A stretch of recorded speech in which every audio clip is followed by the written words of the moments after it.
Hello, how are you today? Welcome to Get Ready With Me and Talk About Stuff. My name is Stephanie and I am very glad that you're here today.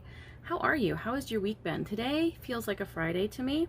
I woke up thinking that tomorrow was Saturday, we get to kind of relax, and then I was like, oh, it's only Thursday. What?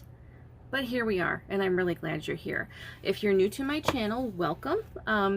This is a show where I just put on makeup while I talk to you about whatever is on my mind. This isn't really a makeup tutorial, but you might learn something watching. I don't know.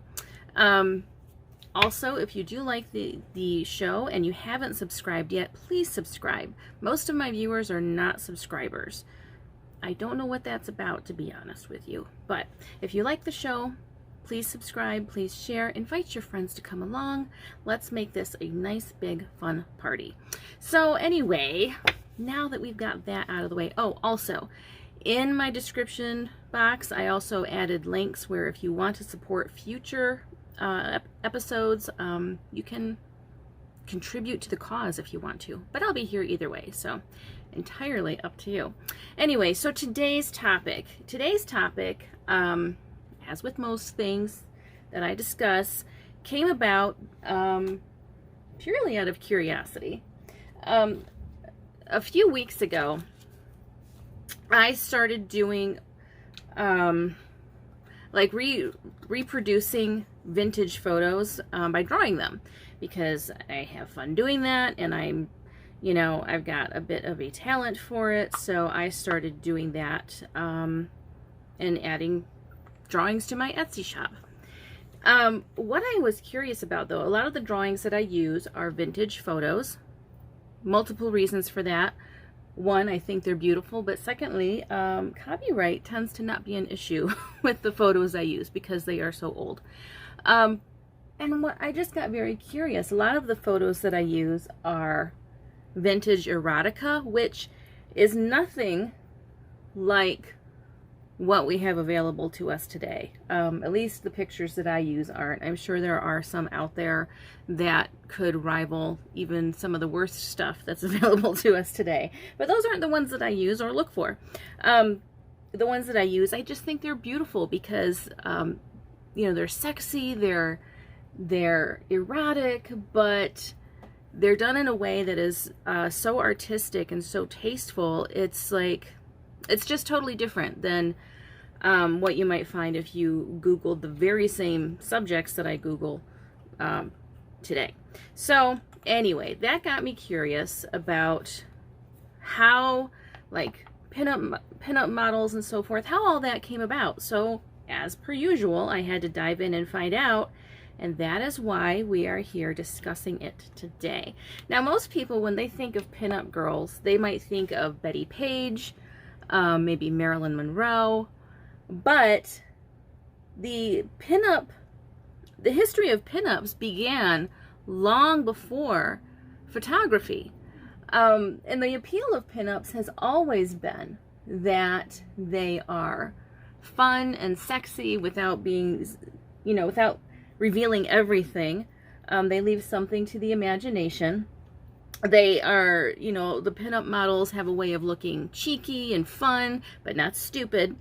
They're flirtatious, and when someone looks at them, they might be able to convince themselves that the pinup model is modeling just for them, because that was the, obviously the feeling that they were trying to evoke in these drawings and pictures.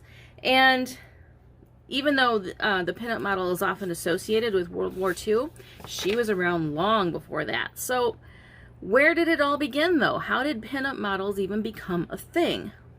It could easily be said that the advent of bicycles contributed to that strongly. Women started riding bicycles as a means of having transportation that didn't depend on anyone else. It gave them a freedom they really hadn't had before. They didn't have to depend on a man to get them around. They didn't have to buy a car. They didn't have to, I guess, ride their horse. I mean, I guess, yeah, people could have done that too. I've never, I'm not like a horse person. I don't know these things. I'm just here to talk about pinups, okay? Anyway, And what ended up happening was, as the women started using bicycles more, they had to adjust their clothing to accommodate the bike. So what ended up happening was some of the women opted to wear pants, or they opted to wear shorter skirts and then like short pants underneath, so they could remain pretty well covered. And as you might expect, as often happens when women decide they're going to do things their way, regardless of what anybody says, there was backlash. Preachers and doctors alike started talking about how dangerous bicycling was for women. They said that for the sake of women's safety, women should not ride bikes because women's frames are so small and so fragile that if they were to get into an accident with their bike, they would surely be severely injured. You know, what it really came down to, though, was women were asserting their independence. They were asserting their independence in transportation. And this was such a large component of women starting to ride bicycles that the suffragettes actually encouraged it as a means of independence from men. And more than that, so the doctors and the preachers were saying that it's dangerous, and they were also concerned that the vibration of the bike on the road would cause women to become sexually aroused. I mean, they just were like, they were very concerned about women being independent and wearing clothing that was more revealing. And by revealing, I mean, prior to this, women were wearing full-length skirts, like down to their ankles. And showing an ankle was like, whoo, ooh, baby, look at that ankle. That is hot. You know, so for women to decide that they're going to wear skirts that go up to like their knees, and then maybe have a short pair of pants underneath so they could still remain covered, but it was more form-fitting, all of a sudden people were seeing the form of the female body that, you know, prior to that was not really seen before. And, you know, they didn't wear clothing that accentuated their natural form. They might wear clothing that accentuated a corseted form, or clothing that hid the form. There was, you know, obviously, just as today, there are people who don't think the female form needs to be seen, and they wear clothing that intentionally hides it. So for women to wear clothing that was more revealing was something that a lot of people, well, not a lot of people, but people just were not entirely okay with. But once that door was open, there was no going back. The pinup girl that we know today started with the Gibson Girl. Now, the Gibson Girl was created in 1895, and she was the brainchild of Life magazine illustrator Charles Dana Gibson. Now, I don't know if you've ever seen pictures, you know, drawings of the Gibson Girl, but the Gibson Girl she was like the standard of feminine beauty for that time period. And some people still think today that the Gibson Girl is just all that. So she was well endowed. She had large breasts. She had a little tiny waist. She had beautiful flowing hair that was put up in a kind of loose updo. She had, you know, the perfectly proportioned face. I mean, everything about her was ideal. And she took off. I mean, people loved the Gibson Girl. She started showing up in, not only in Life magazine, but versions of the Gibson Girl can be seen in various advertisements. She was used in other magazines. She really did set the standard for beauty for that time. And it really also, what advertisers began to realize, just as Life magazine and other magazines did, was that this image of feminine beauty and this, you know, almost shy sexuality that the Gibson Girl has about her, because or she had about her anyway, it's sold. It's sold magazines, and it's helped them sell products. So the Gibson Girl was a big part of not just pinup model history, but advertising history. They realized, much to their shock, that the idea of beautiful women can sell things.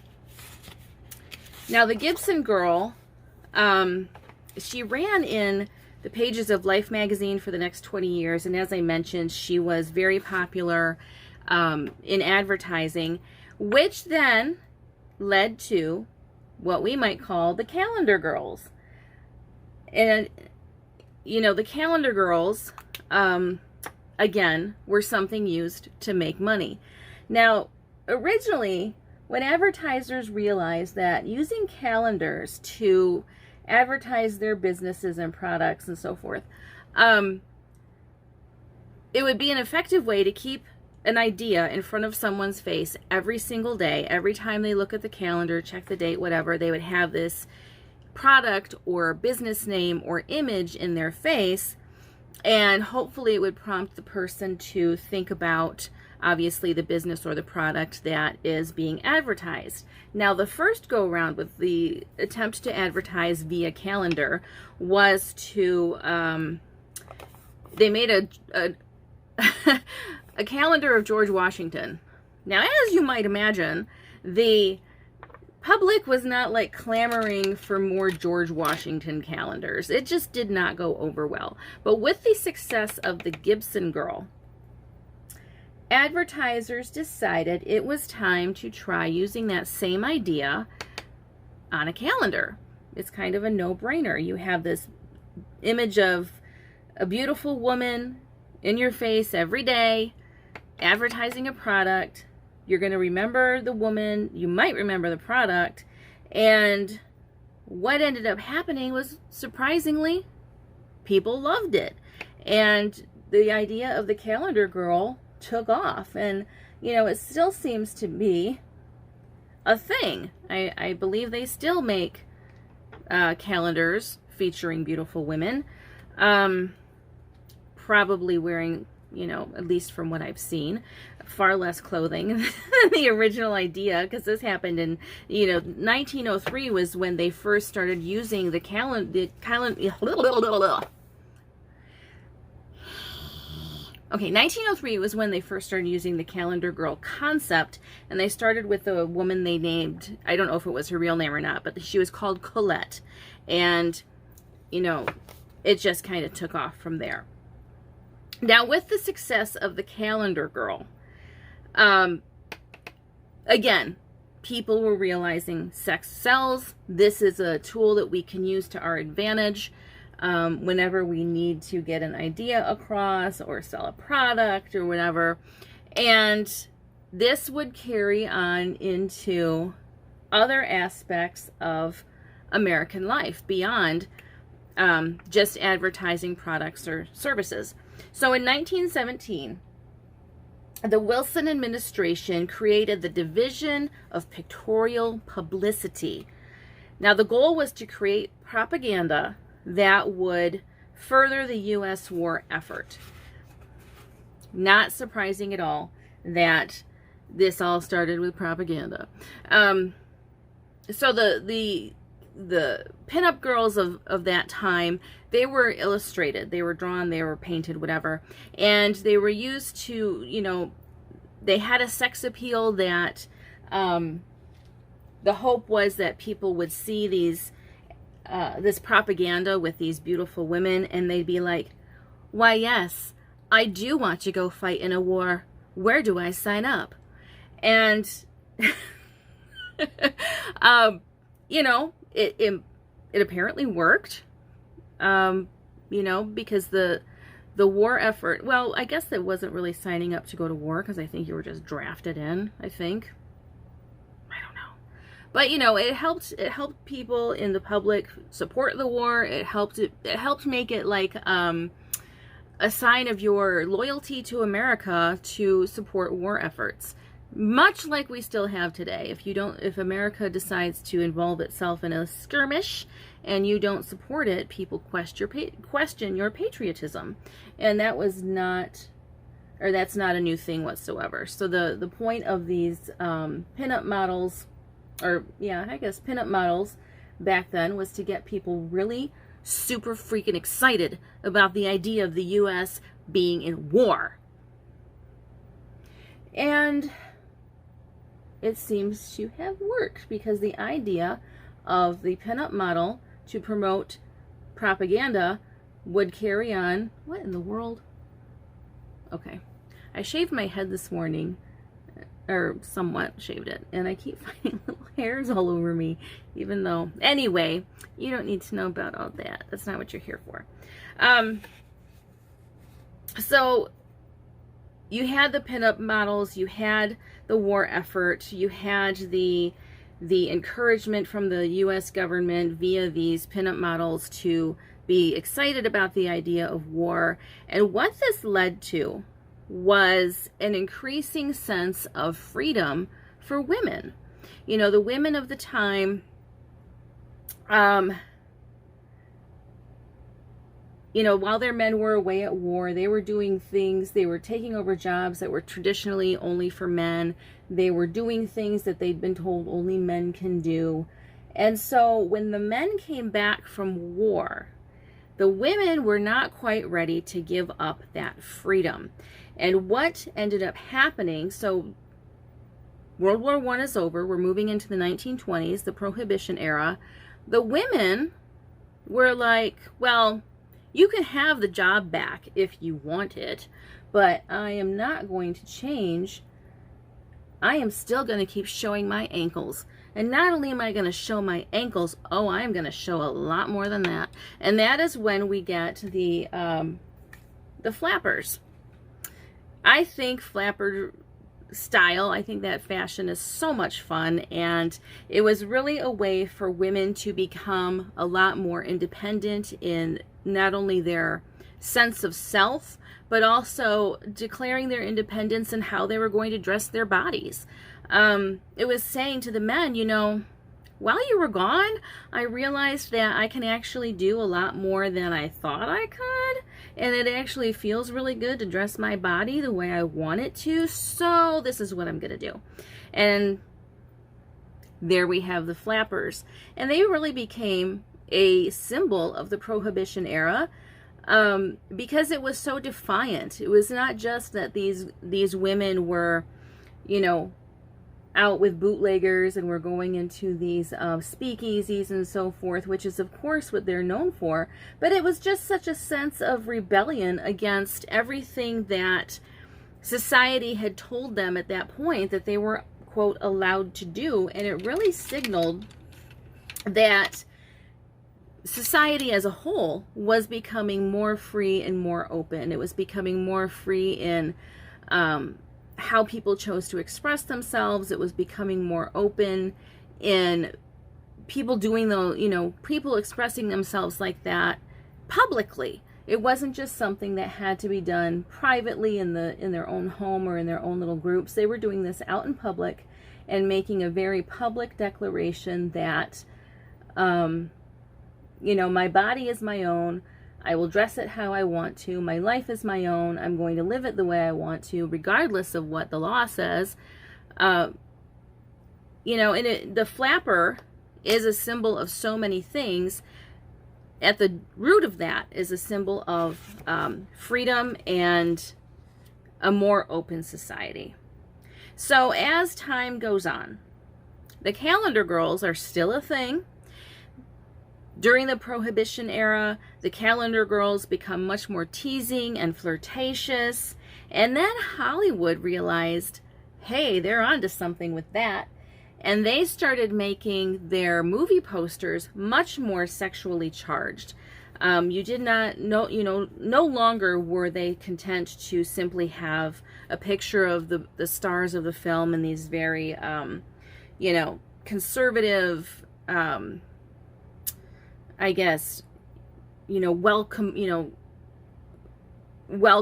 well-composed circumstances. They were willing to show these people in very sexual poses. And I've always wondered about that. I'm like, when did that become a thing? So that was another thing that I learned as I was researching. I always find things, when I'm researching, I always find out things that I was curious about anyway, and I just happened to find them along the way. And that was one of them. I wondered how we went from the way film started, which really wasn't all that long ago, to to film advertisements becoming what they did. I mean, you know, if you look at some of the movie posters from, you know, the 1920s and stuff, they are like, what? Really? That what? And it's just wild. Like, I love old movies, love them, especially if they're just so corny and cheesy. And one of the, okay, so a few years back on Facebook, I kept getting all these messages from men I didn't know, just saying things that I prefer men that I don't know not say to me, and even men that I do know. Know your place. And so I decided, you know what, I'm changing my profile picture, and that's going to help get people, you know, steer people clear that I don't really want to interact with. And I changed it to Gilman from the creature from the Black Lagoon. Yes, that's it. And it worked. It worked beautifully. People stopped bothering me. But the movie poster for that, I remember seeing it. I'm like, oh my gosh, that's, wow, okay. And, you know, that film did have nudity and stuff in it, and it's really an interesting film. But, you know, the movie poster for it, as so many were at the time, had a lot of, you know, sexual overtones to it. Moving right along, though. So the division of pictorial publicity efforts were very successful. And when World War II rolled around, it was like, now is our time to shine. And it became even more prominent for these calendar girls too, but for these pinups to be used to not only promote propaganda, but they were used to offer, you know, comfort to the men who were overseas fighting for our freedom. And there were literally, there were thousands of images of pinups made for these guys to, and it, you know, these men couldn't go anywhere without seeing these pinup models. I mean, they were tools for propaganda, certainly, but they were also tools that were intended to, you know, offer comfort to these men, to help them remember the ideals they were fighting for at home, which apparently is a flirtatious, curvaceous woman who's doing housework and having all of these very strange but charming and sexy mishaps with her household chores. You know, so they had the pinup girls modeled, decked out in red, white, and blue, you know, encouraging people to support the war effort, encouraging the men to fight for freedom and fight for liberty. And when they weren't all dressed up in red, white, and blue, they were, as I mentioned, doing housework and just having the most adorable mishaps with, like, household appliances and so forth. And what these pinups did in this era was they presented a very idealized view of womanhood, especially for the American woman. The American woman was supposed to be patriotic. She was supposed to be sexually appealing, but not putting it all out there for everyone to see. She was supposed to be devoted to, you know, keeping her man happy.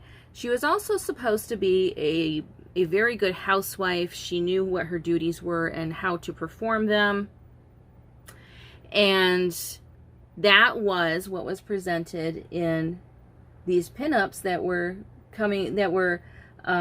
developed during World War II. And apparently it was very successful. I mean, the war effort in World War II owes a lot to pinup models. It really does, because it was so pervasive. I mean, it was everywhere. It was everywhere. You could not get away from it during that time period. But as I mentioned, at that time, most of the pinup models were either drawn or they were painted.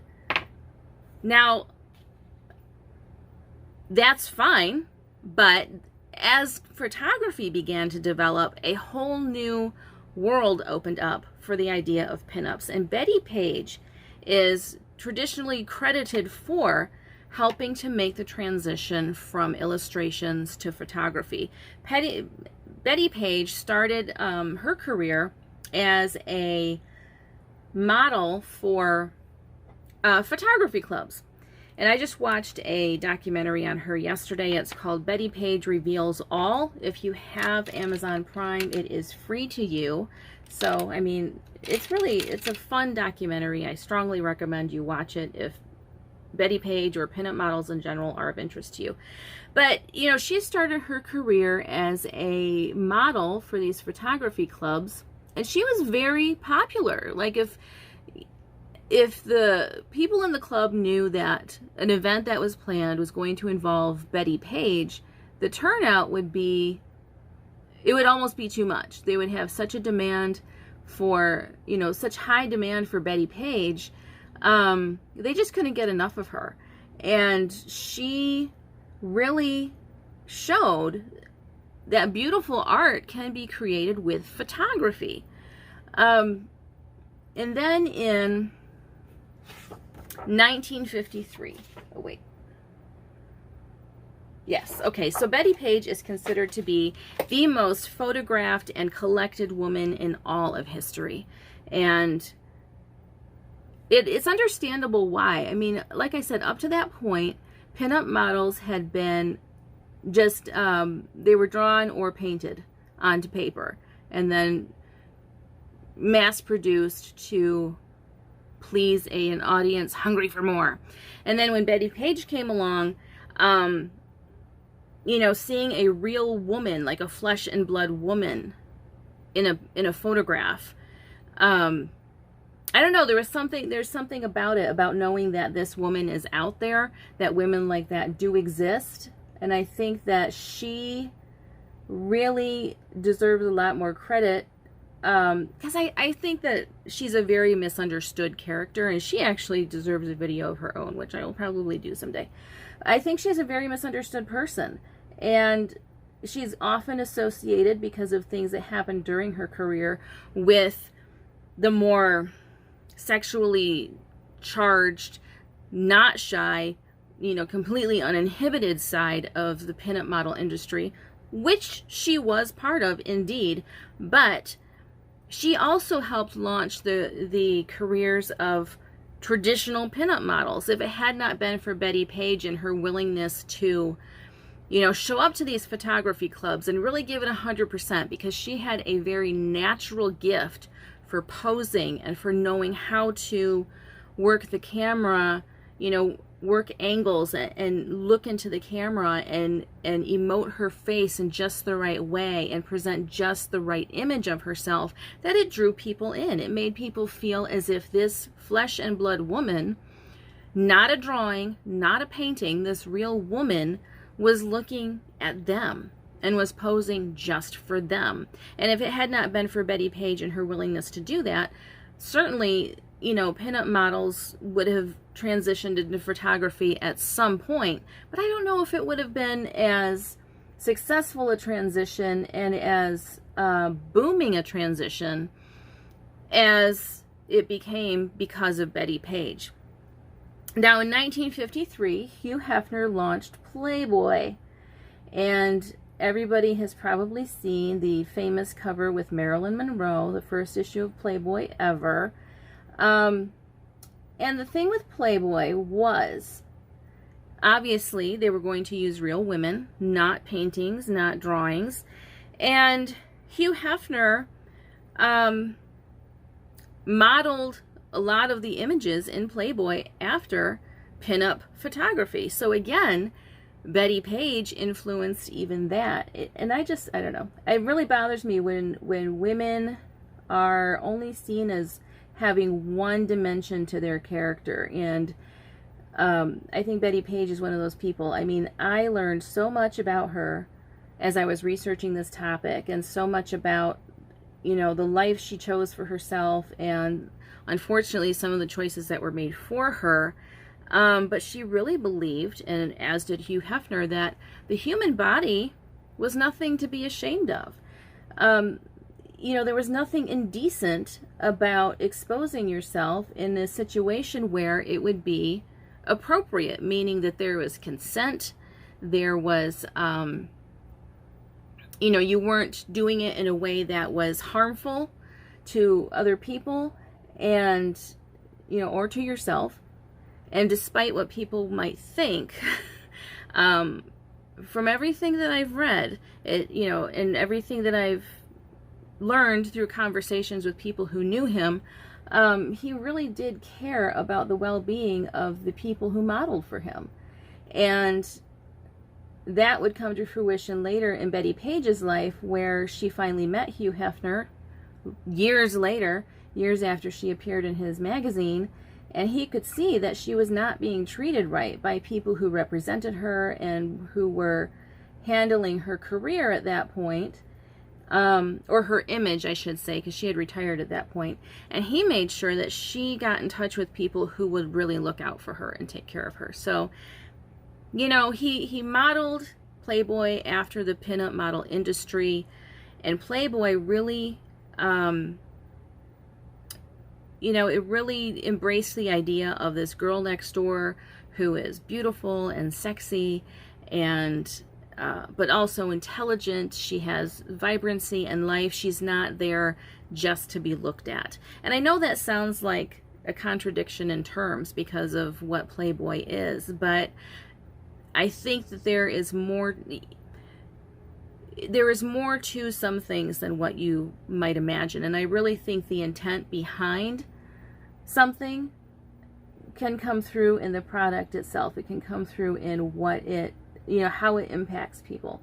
And for people that were really part of,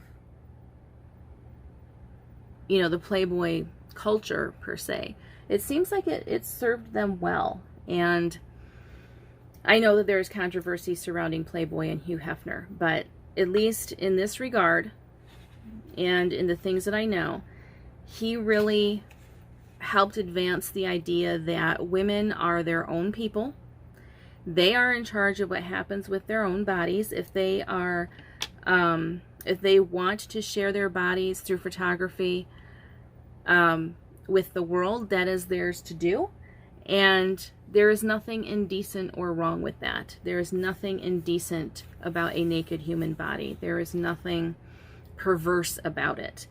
And it all comes down to, what are your intentions in doing this? And if your intentions are not to harm, and your intentions are simply to celebrate the autonomy of, or the autonomy that comes with taking ownership of your own body and celebrating your own body on your own terms, there is nothing indecent about that. And that was something that Betty Page also strongly believed in. And I keep, you know, I know I've been talking about her for a few minutes now, but she was such an integral part of the development of the, you know, pinup industry. As the most photographed woman in the world and the most collected woman in the world, she really set a standard for what the industry could be, and what the appropriate response to it would be. For instance, during a particular photo shoot she was having with a photography club, she was doing some nude shots, and someone had called the police on the club and sent them out to the place where the photography was being done. And I believe it was on private property, so it's kind of baffling that, you know, the police would even take issue with it. But, you know, they wanted to, she was arrested for indecent exposure. And she said, there is nothing indecent about my body. And she didn't mean the form of her body or her physical appearance. she meant there is nothing indecent about nudity. There is nothing wrong with being nude if that is what you choose for yourself. And even though there is room for criticism in that philosophy, and certainly coming from an evangelical background, I know that this is something that a lot of people would take issue with. It can't be denied that Betty Page, Hugh Hefner, Marilyn Monroe, and many others helped move forward the idea of women having autonomy over their bodies and over their own choices. And the pinup model industry really did help the sexual revolution unfold. The sexual revolution wasn't about people just get to have sex whenever, wherever, and there are no consequences. The sexual revolution was about taking ownership of your own body and what you choose to do with it. And if you choose to enjoy it through sexual encounters, that is entirely your choice. You know, you are allowed to do that, and there's nothing shameful in doing that. That is a natural, healthy thing to do. And Betty Page and Hugh Hefner and others really helped normalize the idea that sex is a normal and healthy thing. The human body is a beautiful thing to be celebrated, not hidden away in shame. And we have to respect people's choices regarding what they want to do with their own bodies, as long as they are not hurting you.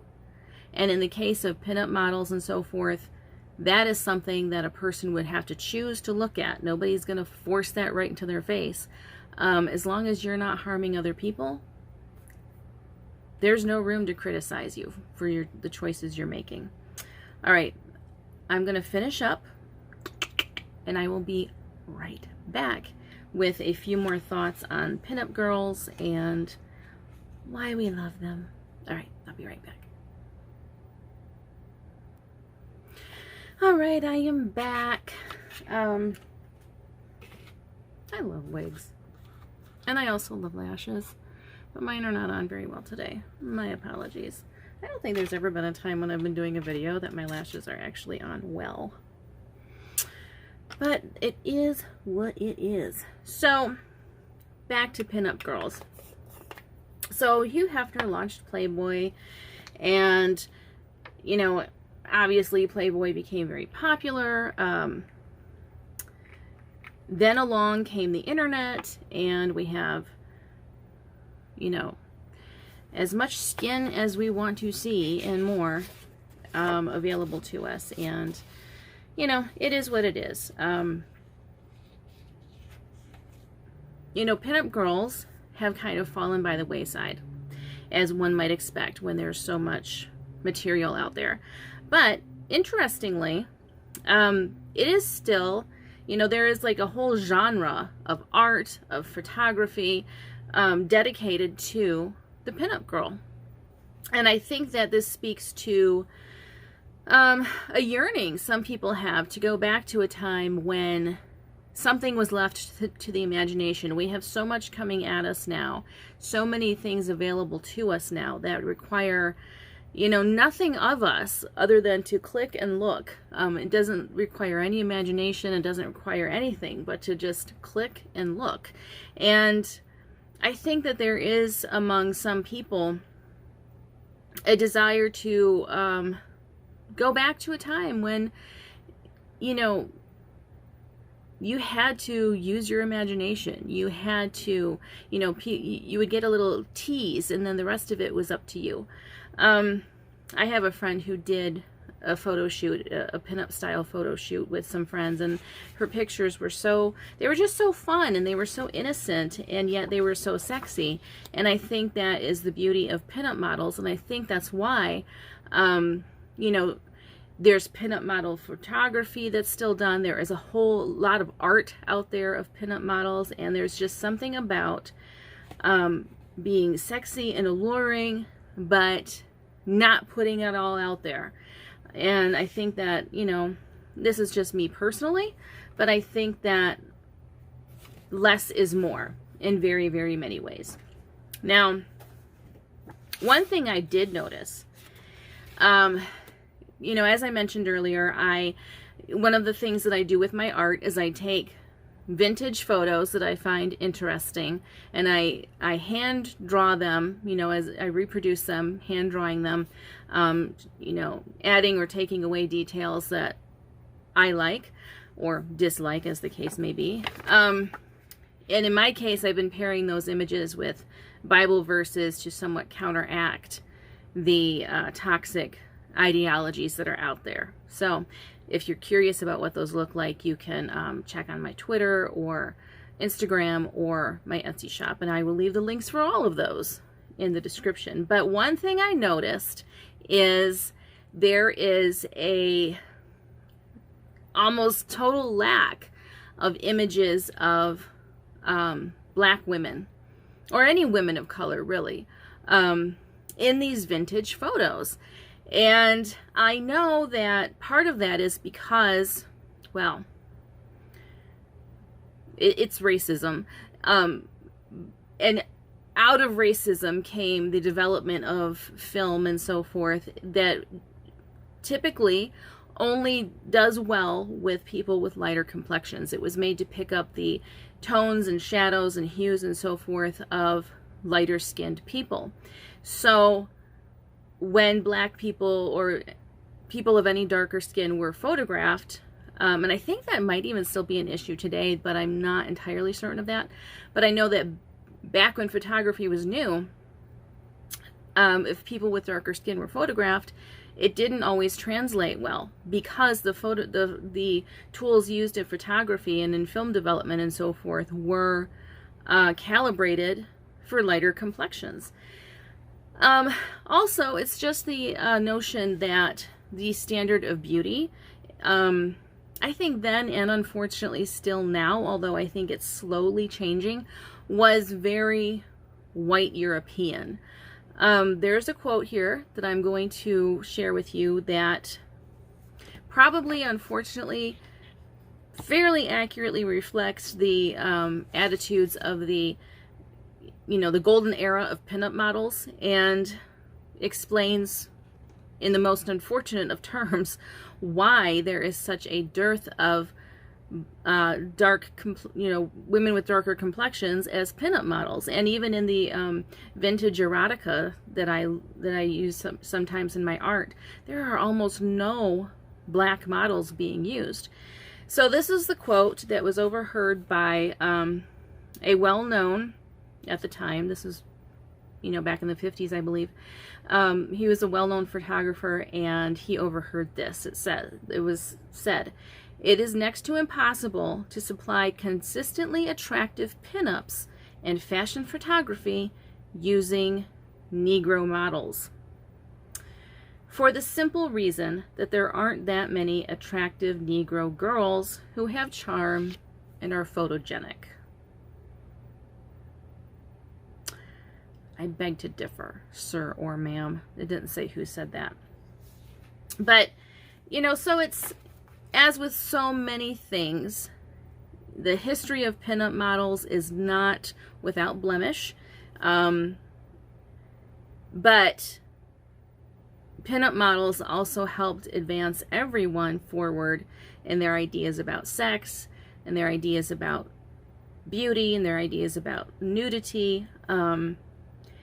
So overall, I think that the pinup model genre of photography, of art, of self-expression is a valuable one, even today. I think it's valuable sometimes today to, you know, look back at those innocent times, and we all know they weren't innocent times, but, you know, people look at pictures from that time and they get struck with a wave of revisionist history. You know, going back to a time when you didn't have to show your whole body to be considered sexy. In fact, you could show very little of your body and still be considered very sexy if, you know, if you had the presence of yourself, if you had this sexiness from within, confidence and certainty of who you are and what you want, and what you're doing in that moment is for you. I think that exudes so much more sexiness than just letting it all hang out there and letting everybody see everything and saying, you know, and basing sexiness on how your body appears and making sure everyone can see that body. And, you know, that's just me. I know that not everyone will agree with that, and that's fine. But I don't know. I just think there's value in the idea that less is more sometimes. And, you know, I love to see women, you know, people, you know, anyone, fully embrace who they are and have confidence in who they are and not be entirely dependent on their outward appearance to make their case for their value as a human being. And, you know, this is coming from somebody who obviously loves wigs, loves makeup, loves, you know, false lashes and so forth. And one thing I've learned over the years as I've gone through various health issues, you know, I have a chronic illness and a still injured ankle a year after surgery. That has caused a lot of weight gain over the last few years. It's totally changed my body, and I'm not always okay with that. But one thing I have learned is that outward appearances are so fragile.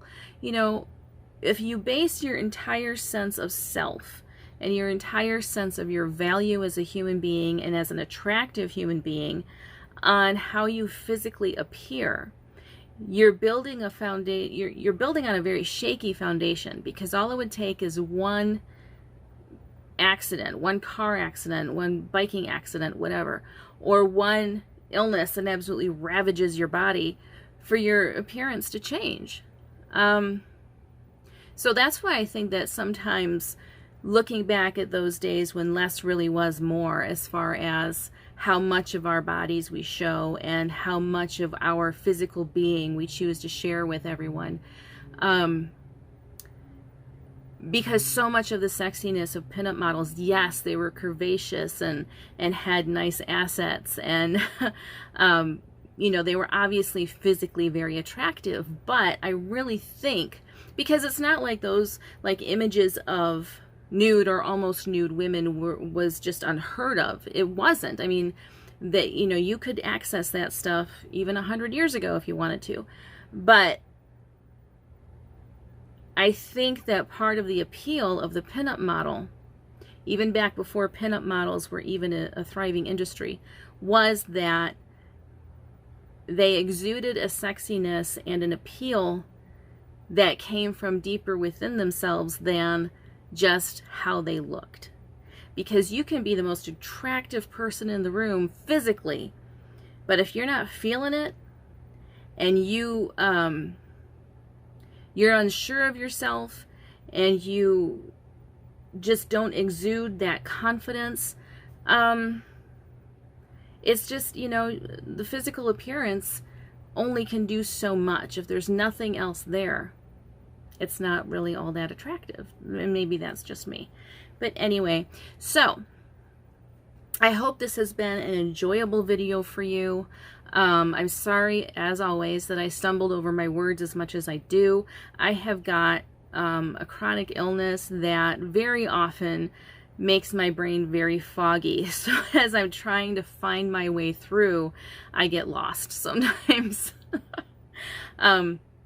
So I apologize for stammering and pausing as much as I did today. But sometimes it just can't be helped. That's just how my very fatigued brain works. I hope you're having a great day today. Enjoy the rest of your day. Make the most of it. Be careful out there. Even though things are improving, we are still in the middle of a pandemic. So be careful, wear your mask, social distance, etc., so on and so forth. Take care of yourself. Take care of each other. Don't shit on yourself or anyone else. Please share this video if you enjoyed it, and please subscribe if you haven't already subscribed. And there are like half of you that haven't, which again, I don't understand. But anyway, thanks for being here with me today. I appreciate you more than you will ever know, because I can't adequately express it. And I will be back again really soon with another fun informative video that may or may not include a wig and false lashes. I'll talk to you again soon. Bye.